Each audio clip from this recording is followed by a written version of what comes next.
always say to young people, you must not look at me and think, I didn't have my, lowlights. All of us, we have our lowlights. So at Matric level, unfortunately, I fell pregnant. Then I had to take a 1 year gap year. But, I will be forever grateful again that I had family support, a lot of family support. I know that when I became CEO, the media interviewed me and they said, oh, she failed all the courses. It was not all the courses. It was just accounting. Yeah, it was accounting. But, I always say to people, I run my career like a business. Knowing where I am, where I want to be, how to get there. The how to get there for me is very important. Then I asked myself, I failed, I must fail forward. Okay. What does it mean? I'm going to dust myself off and come up with a plan. The plan was to wake up early in the mornings. 2 o'clock every morning. Why? To catch up. Yeah.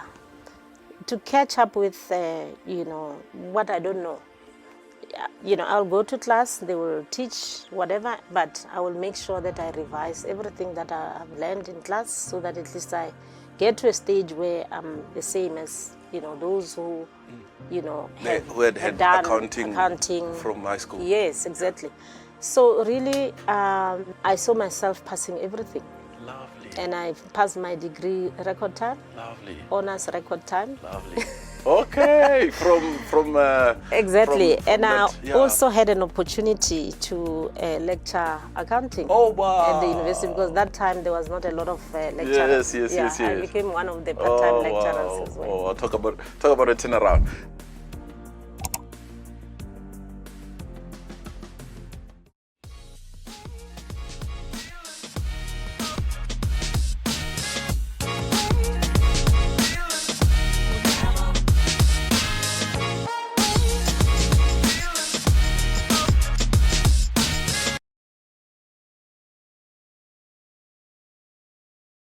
Hello, I am Dr. Maanda Tshifularo, and on this week's episode of the SuperLead Podcast, we are joined by Africa's most influential leader, Shirley Machaba. She is the CEO of PwC Southern Africa with over 35 years of impact in governance, audit, and leadership. She has led locally across the continent and on global stages. And in this conversation, we unpack her leadership journey. We talk about AI, risks, and governance, and also talk a bit about what's next in her career. Shirley, welcome to SuperLead Podcast. Thank you so much for having me. I'm really excited. Awesome. Let me just start by saying that you won this Outstanding CEO award in last year's SuperLead Leadership Excellence Award. So massive congratulations once again. Thank you so much, and thank you for honoring me, because it means whatever I'm doing, it's touching on people's lives, it's impactful. Absolutely. No, without a doubt. So we had a conversation many years ago as I was chatting to you that back then I used to go around with my gym bag with my podcast equipment, and now we're here in studio. So now that some people may not have had your journey from that podcast a few years back, maybe we can start at just kind of who's Shirley, where did she grow up, and accelerate to where we are today. It's really the right place to start. I always say to people, I'm a cocktail. And what do I mean by being a cocktail? I was born in Soweto. To be specific, White City, Jabavu. Okay. I was raised mainly by maternal, side of family, specifically my grandmother, who is late right now. My parents that time were working in Limpopo. Okay. Professionals, both of them. And my father, retired teacher, but he's late now. And then my mother, a retired professional nurse. Okay. Yeah, but they also have businesses. So throughout my journey when I grew up, really my role model was my grandmother. Okay. Yeah, so, and even today, I will forever be grateful for the way she raised me, because, the values that she instilled in me I can still see them, Stunning. getting through whatever I do out there. I'm curious, what are some of these? So, she was really not a professional, but she believed in education. Excellent. She considered education as an equalizer. And even when I grew up, I always knew that I'm going to be educated so that at least I have a freedom of choice and all those good things. The other important aspect was, she showed me how to become independent at a very early stage. Sure. Why independent? That time I was the only child from my parents. Okay. But you know how grandmothers are. Yes. They will have, your other, the cousins from uncles, aunties. My mother, by the way, is the only daughter from my grandparents. Okay. So, and the other opportunity that time was that even if I'm the only child, amongst the cousins, I was the elder. Yes. So fast forward, even if I grew up in Soweto, I had to go back to Limpopo because, that time my mother just didn't believe that I will make something of me if I continue to stay that side. That was a belief, but I think it was not necessarily right because there's a lot of, professionals back in, Soweto. Yeah, so that's when I moved to Limpopo, continued to be raised by my grandmother. Work ethics started that side because, when you are in a big family, cousins and whatever, in the rural areas, you collect, wood. Yes. Luckily, I didn't collect wood. My mother used to bring a truck full of wood, but water, the house chores. So I was very strategic, and I don't know how I got to that mindset, but I think I realized that being the elder, if I tend to do everything, I will burn out. Sure. So I will delegate to the younger ones. I'll still have my, portion to do the chores, but I will delegate and make sure that things are done. Sure. The house is cleaned, water is fetched, cooking, and all these other things. So that's why I say, those values I learned from my grandmother, because at some point she became ill. Sure. And, if she becomes ill, I'm the, I'm like the parent in the family. Yeah. Sure. Yeah. Okay. So that's growing up, and then the last time we spoke, you told me about your Matric situation. Yes. I always say to young people, you must not look at me and think, I didn't have my, lowlights. All of us, we have our lowlights. So at Matric level, unfortunately, I fell pregnant.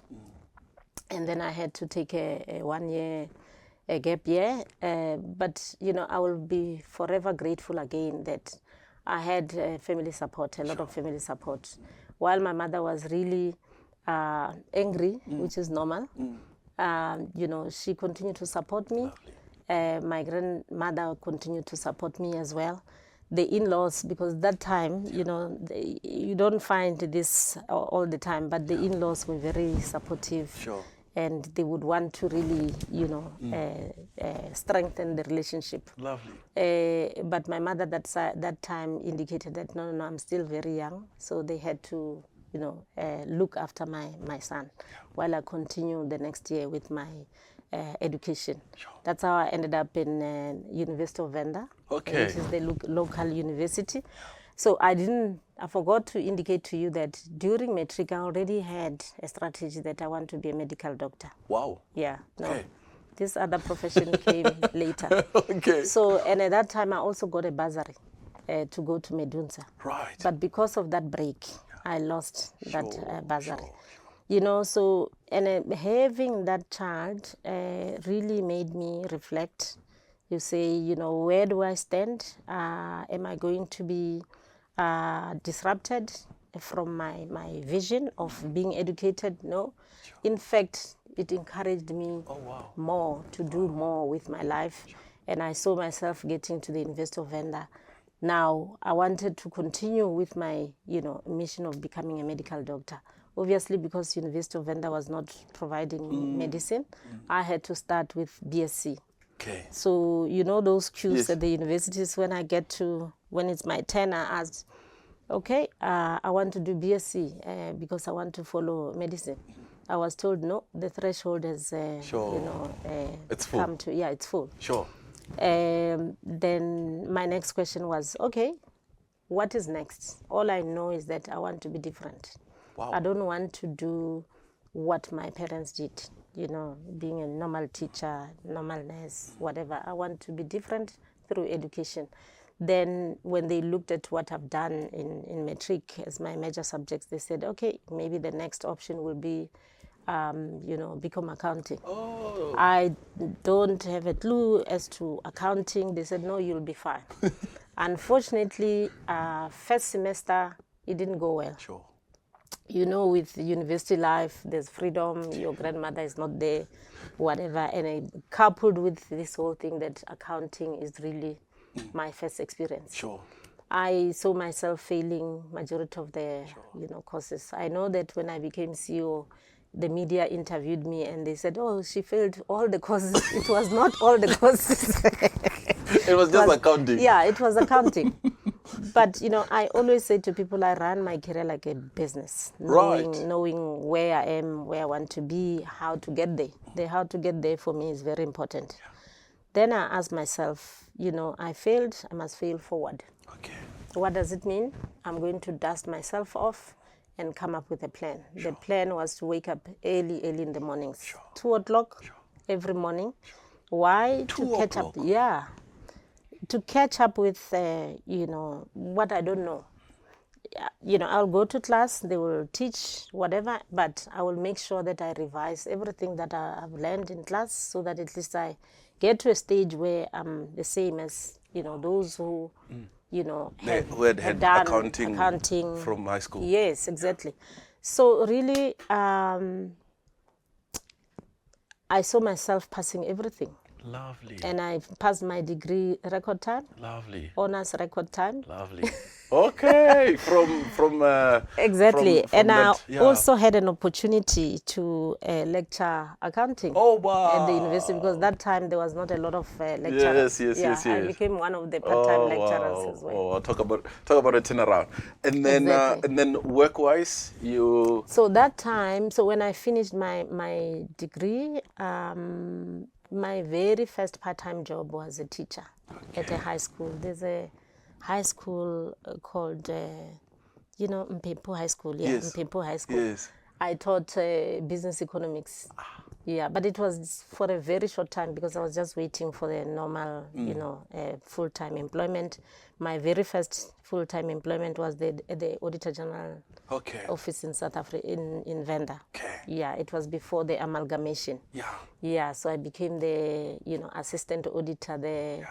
Yeah. Yes, the Auditor General that time was really not what we see today. Yeah. It was not what I experienced when I became, the audit manager in Auditor General's office, South Africa.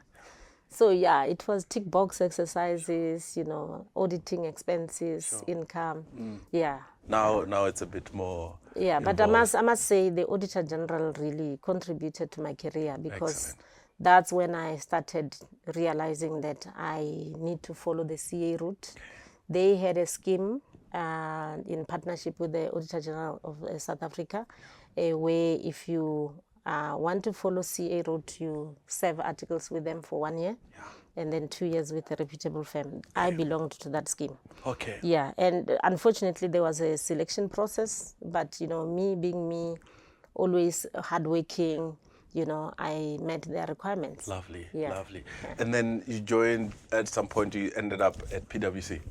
Yeah, so how I ended up at PwC, remember I'm saying the scheme from the AG was 1 year with them and 2 years with a reputable audit firm. Yeah. So that time, reputable audit firms were 5. Okay. Remember PwC is a combination of Pricewaterhouse and Coopers and Lybrand. So I'm from the legacy Coopers and Lybrand. Yes. Okay. So if you remember, they, joined hands in 1998. Okay. Yeah. And you have been at PwC since? Yeah, so that scheme from the AG's office, when you're done with training at one of the reputable firms, the condition is that you must go back to the, it was more like a, Yes. exchange program. I see. Yes, so I really enjoyed working at Coopers and Leibrand because, my attitude there was, I'm here to learn. Okay. Yeah, having that positive attitude, because that time, the environment was not necessarily conducive, particularly for people of color. Sure. So you would, if you're a person of color, you would go for that training for 3 years, and if you have an attitude, you might end up not having the right exposure. So with me, I said to myself, I'm here to learn, and I must maintain my positive attitude. Sure. Whatever they expose me to, I will do it diligently. Sure. Again, back to those work ethics. So I remember at some point, I was labeled the bank and cash specialist. Because almost every time when I go to the partner, oh, I don't have work, it will be bank and cash. Okay. Oh, I don't have work, it will be bank and cash. Okay. I remember one day, I will not forget that, because even when I motivate those young people who want to follow the profession, I talk about it. I went to the partner's office and I said, I remember his name very well, Mr. Van Jaarsveld, I don't have work and I can't be here without work. I'm here to train. Then he said, Megan, the only client that I have is Sambo. Okay. Remember Sambo? Yes. So it was African-speaking client. Yeah. Me being a black person, obviously, he thought, no, I will say no. Then I said, you must bring it on. I will make sure that I have a dictionary, Afrikaans dictionary, so that at least I can be able to interpret whatever which is on the financial statements using the dictionary.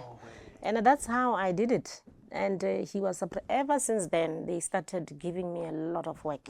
That bank and cash specialist also worked for me, because that time, majority of black people, black trainees, they will not even be exposed to bank and cash, sort of to the banking sector. As I'm sitting here, you won't see it in my CV, because my CV is for years and years. So I have exposure in all the sectors, including financial services. Yes. I remember the other time we're pitching for an audit it was a reappointment at the Reserve Bank. And I said to the panel, oh, I can't believe that I'm back here. During my trainee contract, I was seconded to the creditors department. Oh, wow. Bank of Mauritius, Bank of Swaziland, Bank of Botswana, I've done that. Sure. So you find that time, you find in fact, nothing. No black trainee exposed to banking industry. I see. Because of my attitude. Yeah.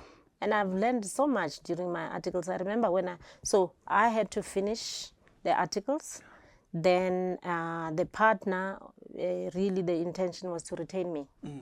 Then I remember witnessing some, exchange on the phone between the partner and the AG executive, saying, but we sent Shirley for training. Why do you want to retain her? We want her back. Yeah, so that's how I got to the Auditor General, because, with the big audit firms, in fact, all the audit firms, one of the key clients is the Auditor General, so they didn't want to, strain the relationship. I see. That's how I got back to the AG. They offered me an audit manager position in performance. But, because I already really tasted the private, exposure, you would know that Auditor General, we audit public sector in general.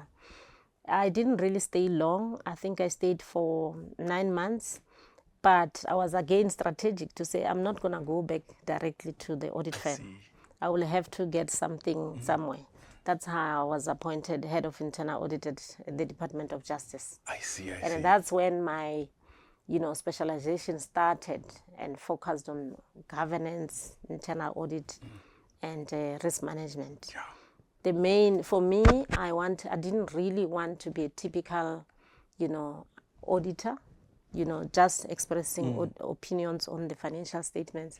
but having a broader, a broader way of, attending to things, understanding the strategy for organizations, and with internal audit, that's the right position to be, because you have to partner with management, help them to achieve their objectives. Lovely. Yeah. And fast forward, today you're Group CEO and about to hand over the reins. What I'm curious about, I think you took over somewhere around 2019, and you had to lead during one of the most tumultuous times. Exactly. How was that for you? So, people will not know that when I rejoined PwC in, I think it was 2004, because I spent 5 years at the Department of Justice and I did well there. I missed the profession, and I also had an opportunity to be in different leadership positions before CEO. Sure, yes. So why I'm saying that prepared me to really have a good understanding of the firm, globally and locally, because I also had an opportunity to be there, a board member for PwC Global. So for you to be an audit firm CEO, particularly the big ones, somebody was asking me, so your successor, is she from outside? No, we grow organically, because you need to understand the culture and everything else. It's really not about the technical side of things, because technical side you already tick the boxes. But back to your question, how did it feel? So when my Africa CEO called me on the phone and said, Shirley, I need to meet with you for 30 minutes. I said, okay, that's fine.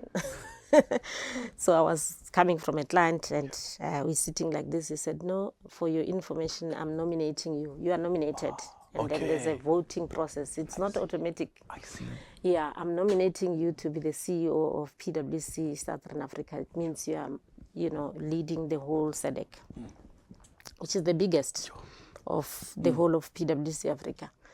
So I always ask that question, why me? Not to say I don't want you. But I always raise my hand for things. Yeah, and that has come up, I think, through your journey. Exactly. Yeah. But, why me is also very important. He made sure that I understand that, Shirley, I think when I see you complimenting me in what we want to achieve, because you have different skill sets. Yeah. Relationship building, that's my strength. I'm not scared of opening doors. Okay. Yeah, I'm very private naturally, but I had to learn. Yeah. So I said, okay, that's fine. Remember, it was our year end is June, so I started in 1 July 2019, and you'll remember that COVID hit around. Was it March or April? Third week of 2020. March. Yeah. So this position came at a very difficult time, in the sense that, COVID hit us. There was a heightened scrutiny in the profession. Yes. Around, transforming the profession, all those other challenges, all the firms. And again, the whole issue of, what was happening in the country. So the lesson that I learned throughout that journey is that as a leader, you don't have all the answers. Sure. Yeah. All you need to do is to really anchor yourself on purpose. So just to reiterate, the purpose for PwC is to build trust in society and solve important problems. And I think it aligns with my personal purpose, which is really making a difference, So we are very values driven as well. And again, when I look at my values, the reason why I'm still there until the end, it's because values aligned. Yeah, they're aligned. Purpose aligned. Yeah, purpose aligned. You need to make sure that you surround yourself with people who know more than you. My exco, all of us were CAs. Okay, not all of us, because there might be one or two who are in the consulting space or whatever, but they are subject matter experts in whatever they do. So I listen actively, and I try and create a space that is really very inclusive so that no one is shying away from, sharing their ideas. Yes, very, very collaborative, but decisive, because if you don't take decisions, it's a problem. Sure. Communication has been the core for us, even during COVID. Remember, we are the only firm that time when we were hit by COVID where we didn't really retrench. Oh, wow. Yeah. Why? Because I think we had foresight. As a global company, I think just before 2017, I think around 2017, we invested a lot in technology. And come the time for COVID, we were very busy. Very busy. Okay. So we had to come up every day. We used to meet 6 o'clock. We meet as in the morning. No, in the evening. Okay. Yeah, we meet in the evening and talk as Exco to say what is the way forward, what are we seeing. Remember, because this thing started in China, it's a global firm, we will have webinars with the Chinese people, with the whoever, telling us how they're navigating all these challenges, and then we'll come together 6 o'clock, we say this is the way forward. But one of the decisions we took that time was we are not going to retrench anyone. Wow. Job security was our number one priority. Then the next thing was to say, let's communicate to our people. They need to know, because everybody was anxious, yes, if you remember. Yes. And the other firms were also retrenching. So our profession is very small. People talk to each other, so they already heard that, that one, they are no longer having their jobs or whatever. So communication was very important. I remember after communicating that decision, you say, we are not going to retrench nobody unless if you're not performing. If you're not performing, unfortunately. You have to go, Yeah, but what we are going to do as well is to ensure that we don't, because we don't know what's going to happen. We are not going to pay salary increases. We are not going to pay bonuses. We will delay. It's not like we're not going to pay at all. We're going to delay. We have a certain time to pay these things. We said, no, we're going to delay by 6 months. Maybe January we have a look at it and see whether our cash flow allows us. And everything went well. Oh, lovely. We were okay. Yeah. Good. So. And I think the next question was going to be, what are some of those your principles for leading? But I think you've covered it. What I'm curious about is this idea of you surround yourself with people that are smarter than you. I think you were going to that point. Question, sometimes I hear that leaders sometimes feel insecure, especially if they are, people who are smarter or seemingly better than them. No, I don't have that problem. I don't have that problem at all. In fact, so I think it's to do with your value system again. I believe I can't say because I'm the CEO, I have it all, and I'm gonna stop learning. I'm still continuously learning, and because I work with a lot of young people, young people, innovative and whatever, yes. I learn a lot from them. I can't say, this AI we're gonna be talking about, I know everything about it, but at PwC we run challenges. Competition around AI, who comes up with the better test case, or whatever.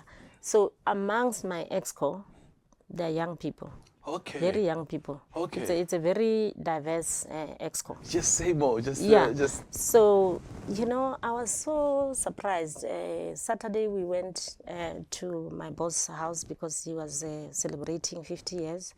And this one partner who is my exco member, very young, she was there. And I said to her, do you know, the first time I knew you was when you were presenting. There was a presentation that was shared with the board. That time I was a board member, 2006. Yeah. And then, so that's when I saw this lady on the screen when they were running this presentation for a particular client, and she was presenting so well. So she was just laughing. She said, so when I told her I became partner 2000, she said, no, I was still at school. So she's my exco member. So you can imagine people like 2006, those. she was at school. Yes, she was still at school. So, and she's an exco member at PwC, Southern Africa. For us, we try and make sure that's our value system as well. We try and make sure that we we create space for younger people. Wow. As long as these people are, performing, we give them the opportunities. Yeah. So she became a partner. I can't remember when she became a partner, but today she's my D&I leader. Oh, wow. Yeah. Wow. So, lovely, lovely. So if you look at the whole exco, everybody has some expertise in some area that will help us to really, execute our strategy excellently well. Excellent. Right. As we spoke earlier, I'm curious about this question. As leaders, you get bold vision and you're leading and, you're applying your principles. But sometimes there comes at times where you feel like, I'm out of capacity here or a bit of overwhelm. Yeah. I'm curious if you once ever had that feeling and what you did about it. So out of capacity, leadership is also overwhelming because you're working with different people, from different backgrounds, belief systems, and all those different things. So yes, you get very overwhelmed, but the important thing is to really know yourself, your strength, your weaknesses, and you don't shy away from being vulnerable as well. And the moment you are vulnerable, those people like your coaches, because you have mentors as well as a leader, they will help you. You can't really drink from an empty cup. Sure. You need to continuously do certain things that will, build your resilience. For example, I'm a Christian. Okay. I pray a lot. I pray about everything. And for me, I don't necessarily pray during good times. I also pray, during bad times. Yeah. Sorry, I don't pray during bad times. Only. Even in good times, you still pray. Every time. Even if I just say I'm grateful for whatever I have, if everything is going well. The other important thing is... And let's circle back to this praying. So when does this happen? I imagine busy executives busy. I'm so busy. Yes. You wake up and then emails already, and then you travel and time zones, etc. Yeah. So one question that came the other time was, what is really your very first activity in the morning? My very first activity in the morning is praying. Wow. I start with I'm still an early riser, by the way. The 2 a.m., 3 a.m.? No. Not that early anymore. It's no longer 2 o'clock, but around 4:30 I'm awake. Okay, good. So then I'll start praying, meditating after that, doing my exercises, because that's another thing that helps me to build my resilience. Excellent. I run. Good. Yeah. Top once a week I run 10 kilometers, not a lot. But that's not a small distance. Exactly. But during the week, you'll find that, if you look at my phone, I have a lot of apps, exercising apps, yoga, whatever. So 3 times a week, 30 minutes. I see. Even this morning, before I came here, I had my yoga. Lovely. Yeah, so that builds your resilience as well. But again, coming back to this mentorship support, even family.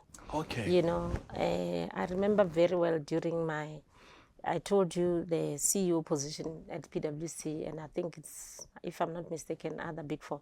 It's not automatic. You're nominated, but you must get 51 plus voting.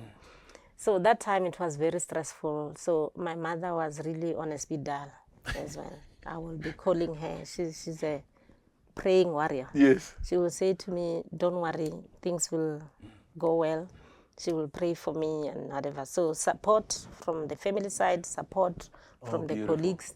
I'm not shy to raise my hand. Okay. Yes, I'm really not shy to raise my hand. And you need help. Yeah, I'm so fortunate and grateful that I'm surrounded by, the leadership that is really committed to the purpose of the organization, the value system. Fantastic. Yeah, that helps a lot because, we are a very diverse, organization, still very male-dominated at exco level, white-dominated.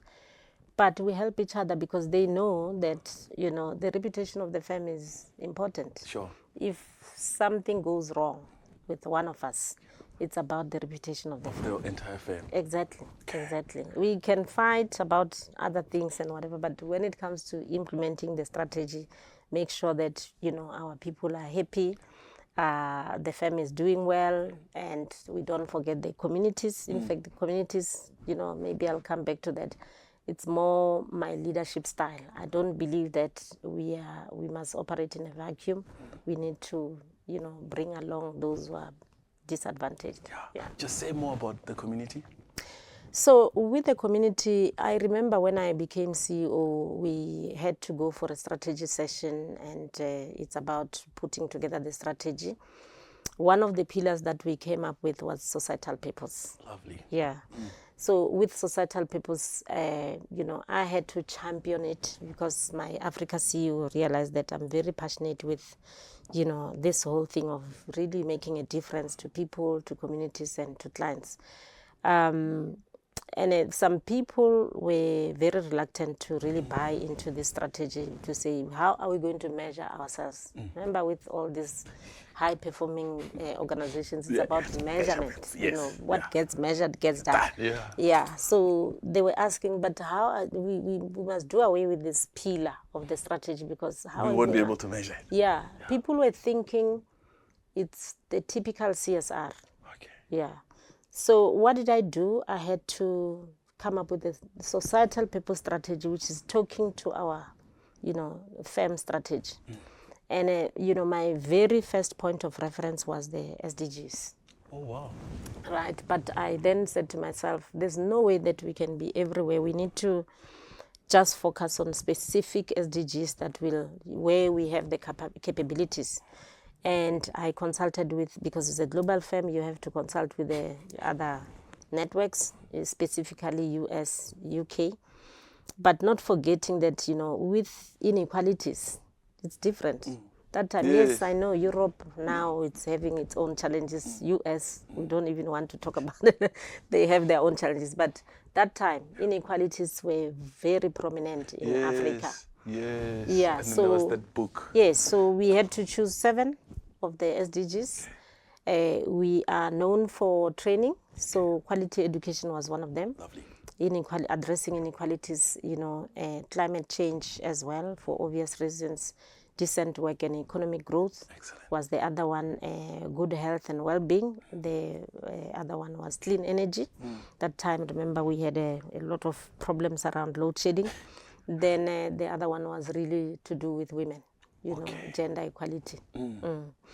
So we are really doing well with that strategy, because it's not, as I said, it's not necessarily the typical CSR. It's everything that we do for our people, for our clients, for our communities. There's projects for all those 7 SDGs.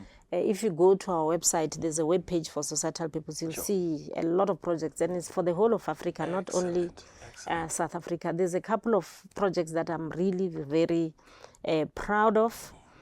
If you remember, when we were hit by COVID, there was a Solidarity Fund in the country. Yes, it was, the very first time the country had Solidarity Fund. Yeah. Guess who audited that fund? It's PwC. Oh, lovely. But how did it come about? One board member, there was a board for the Solidarity Fund. It was nothing to do with government.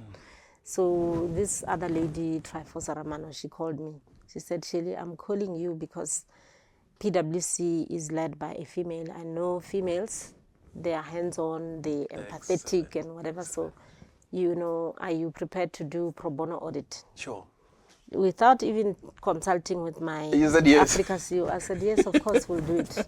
All I did was to inform my boss to say, we need to do this. This is what Remember, our purpose is to solve important problems and building trust. Sure. The other important one was, we talk about GBVF, we are involved there. But I want to talk about the one where we saw ourselves addressing decent work and economic growth. The project is called Faranan. Yes. Yeah, Faranan is I'm the founder.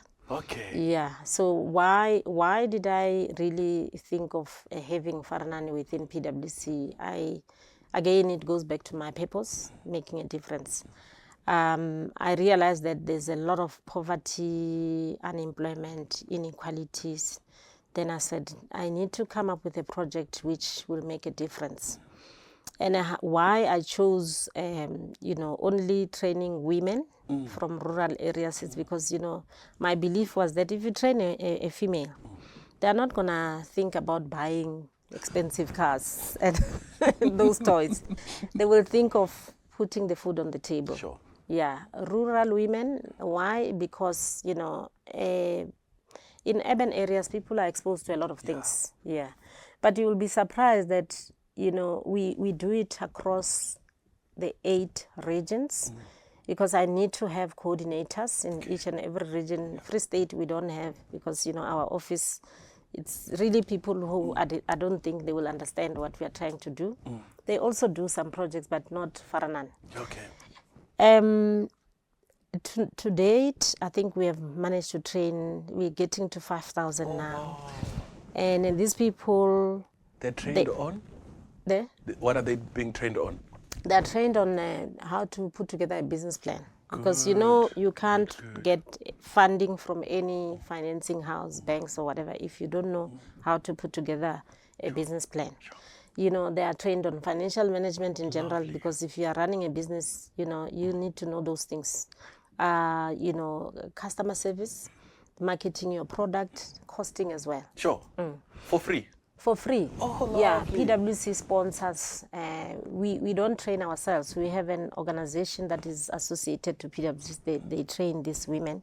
Lovely. It's a 7 days training. Okay. So we did an impact analysis last year on this project because, again, remember when I told you, hey, when we brought in this pillar, how are you going to measure?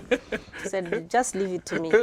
So we conducted an impact analysis. It was done by subject matter experts within the firm, these sustainability people. And I can comfortably say I'm very proud of that project because, these women were able to raise their sales, their profits, beautiful, their revenues, their, lovely, reducing their operating costs. Excellent. And eventually creating sustainable jobs. I think when it comes to sustainable jobs, they increase that by 22%. Oh, wow. And then with the sales, profits and whatever, it's over 60%. Sure. Yeah. So that's really one group of women that we empowered through this training. It's really, when we started, the profile of these women was really older women, older than me. But today, because of high youth unemployment, we're seeing people from universities who are not working. Sure. But I want to tell you about this other project. It was a cooperative, and the women got together and they were manufacturing school shoes. Okay. Do you know that through our training, because we follow that training by, with counseling, just to see if they can apply what they learned on a daily basis. They were able to secure a very big tender at the Department of Basic Education, Gauteng. So the next time when they come to our trainings again, or celebrating this achievements, I see them carrying very nice bags to show that economically they are doing well. So what I'm getting is, when you train women, they won't buy big cars, but they will get a bag. Now, so the core conversation I wanted to get at is AI and just the changes in technologies. We're seeing that many organizations are trying to figure out how do you go around governing this? What are the risks here? What to do? Some are just blocking everything. Some are going, okay, let's open up and tap into the benefits of AI. What might you say to an executive? Yeah, so AI is the in thing, is one of the mega trends. It's part of this technological advancement, and unfortunately we can't just ignore it. I was reading an article, it said, the AI market in 2026 will come to $621 billion. Wow. So you can't ignore something like that. And because it's a mega trend, it's forever evolving. It's here to stay. Sure. So it's important that we really have to properly manage this. What I can say is that my experience when engaging with, our stakeholders, our clients, everybody is on a journey. We are still aspiring to get to, what success look like. Yes. Yeah. So we're learning from each other. There's definitely ethics linked to using AI. There's definitely risks, as you say, and the important thing is to manage those risks. For example, if you are using AI, are you getting accurate information? Sure. Are you getting complete information? Are you taking the right decision? Sure. The decision is it informed? Back to PwC, we took long to really embrace AI. Not to say, and some of the clients, you find that we are sitting in a boardroom audit committee and then they're talking about, but why are you not using AI? Because we're using it. How are you going to audit us? So, but it's because we work with a cohort of young people. We really wanted to have policies in place to be able to say, this is how you're going to do it. And the policies will be part of governing, AI. The do's and don'ts, the code of conduct. How do you behave around using AI? Yeah. So, and that should be, infused into the organization strategy as well. Because again, it goes back to this thing of saying, if anything is not in the strategy, it's not going to be done. Sure. Yeah, it must be monitored. There must be, committees that are supposed to monitor on a regular basis, getting reports, exception reports, who is defaulting and what are the consequences. Yeah. Sure. And for organizations, large and small, would you say maybe the first step is to establish the policies and not just jump head on? Yeah. You need to have a strategy on how you must govern AI, and then that must be followed by policies. Yeah, policies are going to help you on a daily basis as to how you navigate through the challenges, the risks that we are talking about.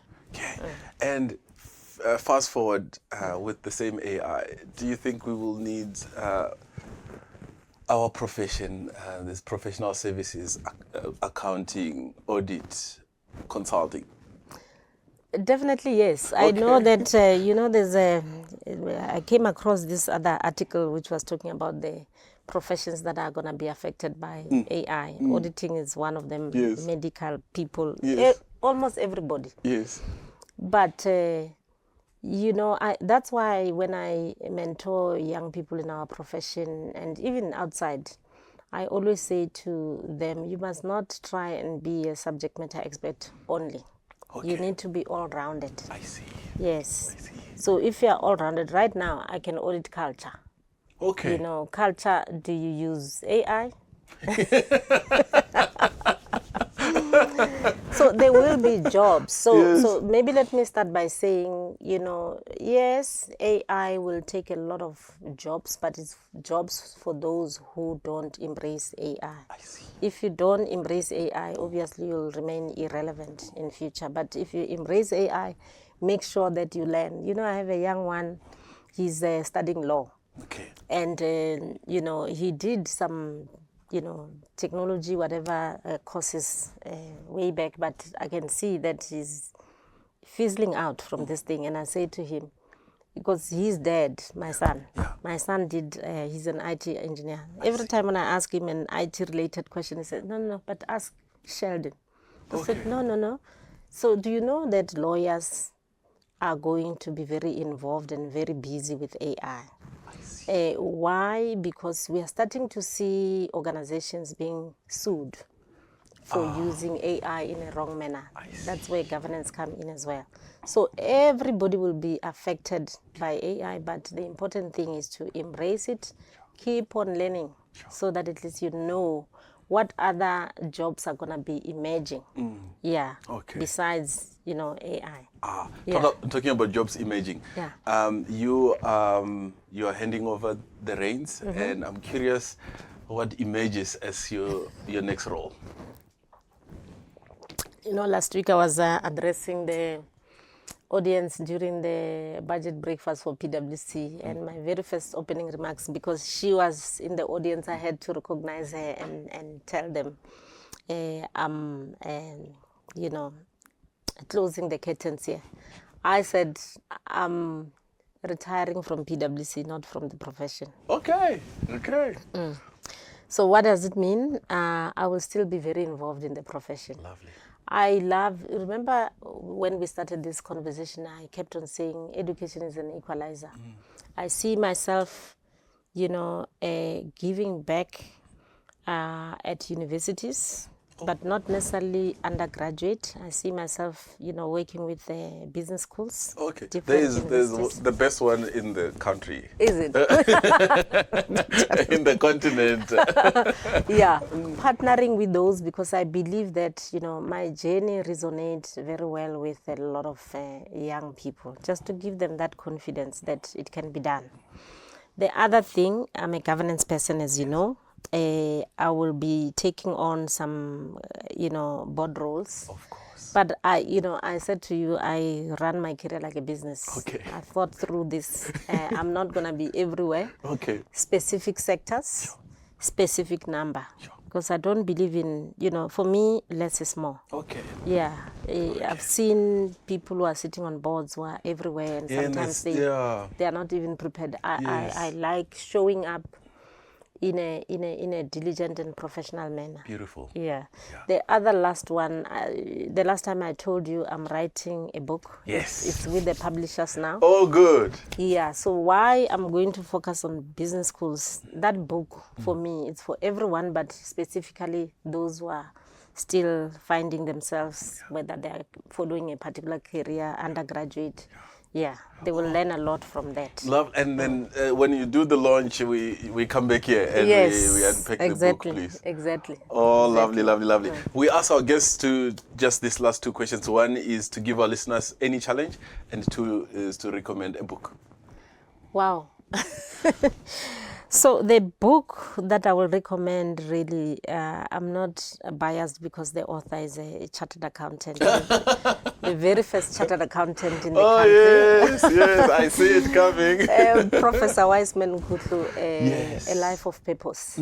So I've read that book several times because when I look at what he has done, what he's still doing, it goes back to purpose. Sure. And I'm sure you would have picked up throughout the interview that for me, my purpose is my anchor. Sure. Yeah. Sure. Yeah. Oh, lovely. Shirley, thank you so much. That was Shirley Machaba, everybody. Thank you so much for having me. Thank you. Thank you.